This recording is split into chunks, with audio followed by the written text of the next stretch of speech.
G'day, my name's Wilfred West, Wilfred's PC World, Lakeside Cottage and Loch Sport, Loch Sport, Victoria, Australia. Now, today's date is the 22nd of the 3rd, 2015, and it's 12 to 8 in the morning. We go down to the surf beach, take a quick drive around town, and we'll see what we see. I hope you like this video, and if so, please subscribe. First hand, whether Australia needs to provide further aid.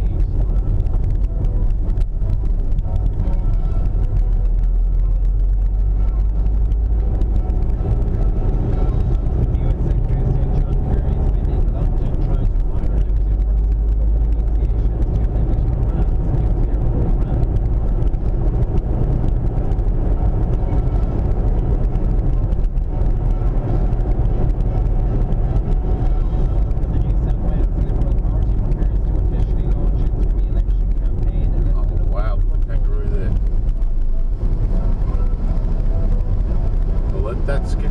Let him do what he wants to do. I'm not going to argue with this big fella. Dozens of residents on Abode Island in the Northern Territory have spent the night in an emergency shelter. Oh, he's gone off to do his thing, thank God. He didn't go on the main road. Registered to say government supplied tents after a cyclone Loch caused widespread damage in California. This accommodation was taken down yesterday.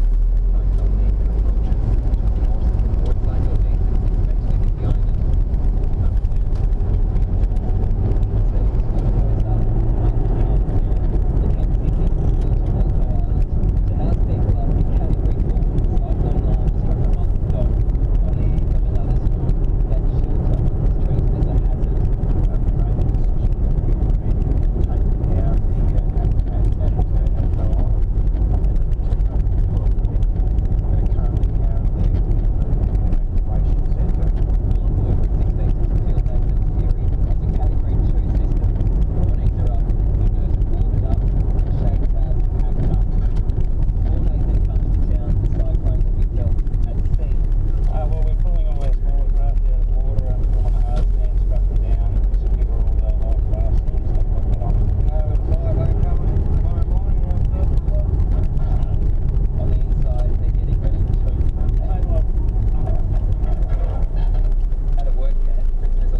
nice.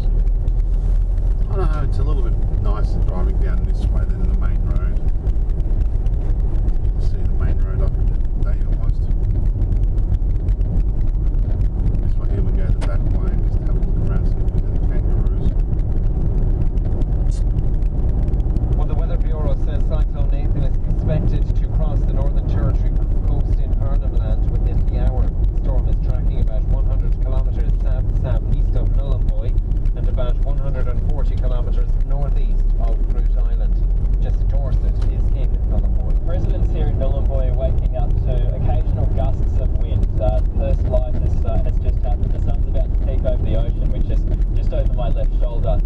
There's also rain coming in, and it's coming in quite horizontally. But the cyclone is still a little way off the coast. It's expected to make its second landfall, Cyclone Nathan's second landfall, just south of Gove. Now that Category 2 system will bring with it sustained winds of about 100 kilometres an hour and gusts of up to 155 kilometres an hour. So certainly that's enough to do some house damage, bring down fences, possibly power lines. We're expecting to lose electricity here in Nullumboy a bit later on today.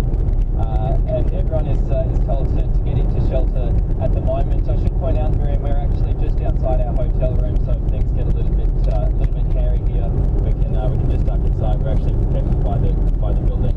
Good to know. We've also seen that extensive preparations have been underway. Where are people at this moment? Well, people here in northeast Arnhem Land are used to dealing with cyclones. They happen quite regularly, and certainly this cyclone coming this morning will be the second in just a month.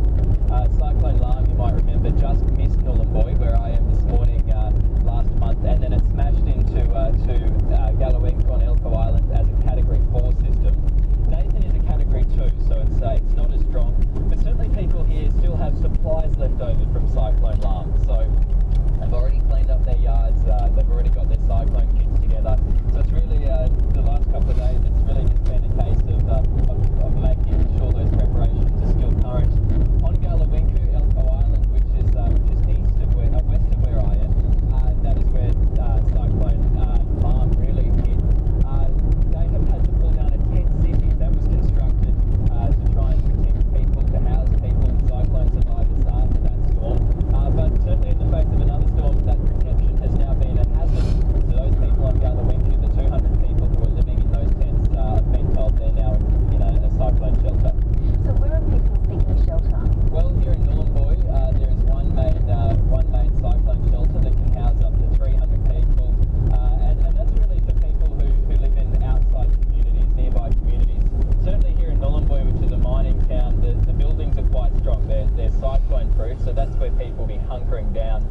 But in those outer communities, places like Ski Beach, Wallaby. As we can see everyone, the kangaroos over here, they're having a good feed in the morning. And where's the other ones? A whole bunch over here.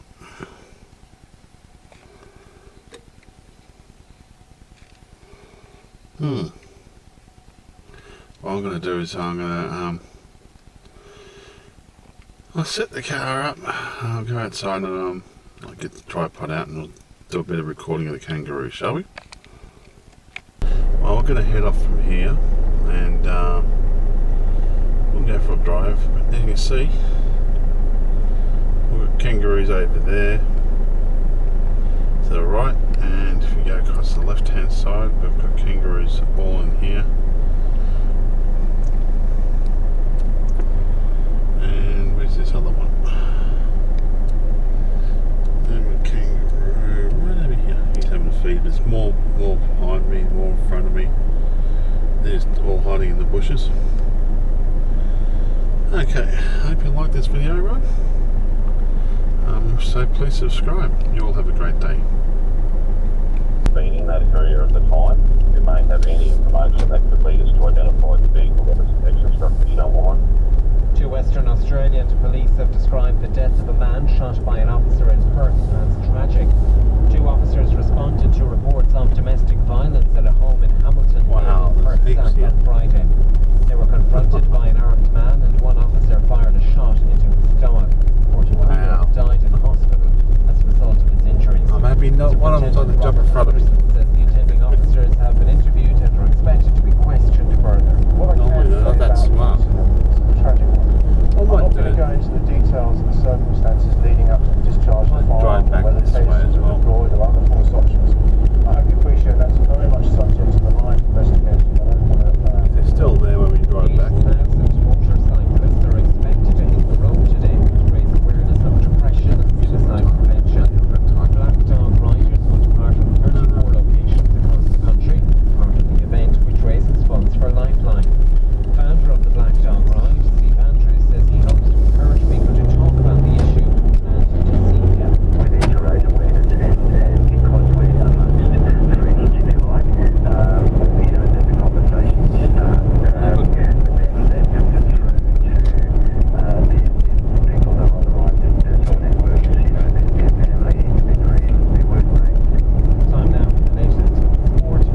Journalists won't know about it. There will be a so-called public interest advocate defended by the government, and it will be completely in the dark. Why don't we just talk about closest ally, the West does, where the organisations are important in advance and they have an opportunity to argue their case. There are lots of questions asked to generals and grand sources about this question time. So today, the opportunity to join the week to test that.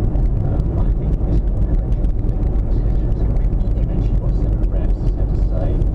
Look, I just pick up on the comment you made during the week, was saying that it's hardly imaginable situation where a journalist or a journalist's source might be subjected to an investigation. What do you make of that comment? That's what we actually said that happened. It doesn't make any sense to me. Let me give you two examples that have been funded ratings by security services that would cover a order on that section 25B. That was including the press or terrorists. If you don't have the press, the media, to forensically examine any bungles by security services, that itself is a very bad thing in a democracy.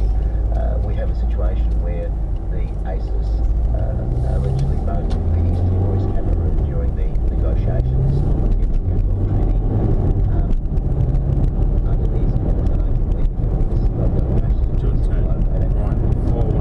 There was a conduct in the Senate. Don't want to go back down the same pathway, so they were looking. Kangaroos can catch them again. What's your reading of the opposition? How they're going to play this, and also crossbenches? I won't try and amend it around the edges because the opposition has their position on this. It's something I'll be raising with the Shadow Attorney General Mark Dreyfus and with the opposition leader Bill Shorten. So now I'm going to call them tomorrow about this. At the very least, try and don't leave it to regulation. At least try and try legislation for some processes, some safeguards. But this is an opportunity lost for the ALP if they still maintain their position in terms of this. We expect to see journalism as we know it in this country basically going down by the wayside. I can't emphasise how important this is for investigative journalism. But we haven't really heard from the opposition that really these laws are not going to see much change in our society. That seems to be their stance. And it actually shocks me. It actually shocks me that we're taking that position. Investigative journalists I've spoken to, one who's been raided by police. Had to be a young one to do that. A Liberal government and under a Labor government, a coalition government. Okay, you want to jump across the road too? The opposition. You want to jump across the road as well? Go for it. For the expose. You're welcome. But when they're in government, those congratulations. I know what you've done. Now, Senator Xenophon, I would like to move to another issue. You actually yourself I have to come down in here the one press day this week with a dusk letter that was and see what we can see. to Indonesian people. First time that the Morning Herald actually published an article on behalf of Indonesia. How do you have any response from anyone in Indonesia, anyone that I was in Indonesia about 10 days ago with Grant, straight to the message, and complete. It's like just smoking your head. And also, I must say, since comments made, I'm sure it's and but we pay. Let's do that. Beautiful.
somebody and drop the mega data in the pocket. That'd be interesting.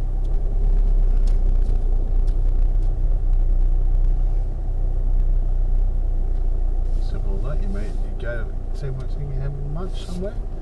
You sit down next to them, drop some information off, and that's it.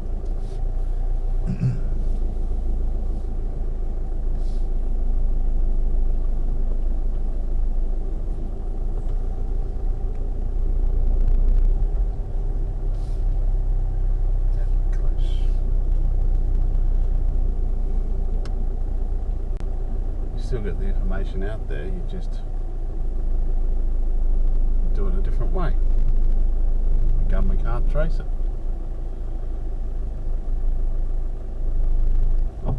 My name's Wilfred, West Wilfred's PC World, Lakeside Cottage and Loch Sport, Victoria, Australia, signing off. Thank you for watching my videos, and all comments are welcome. You all have a great day now.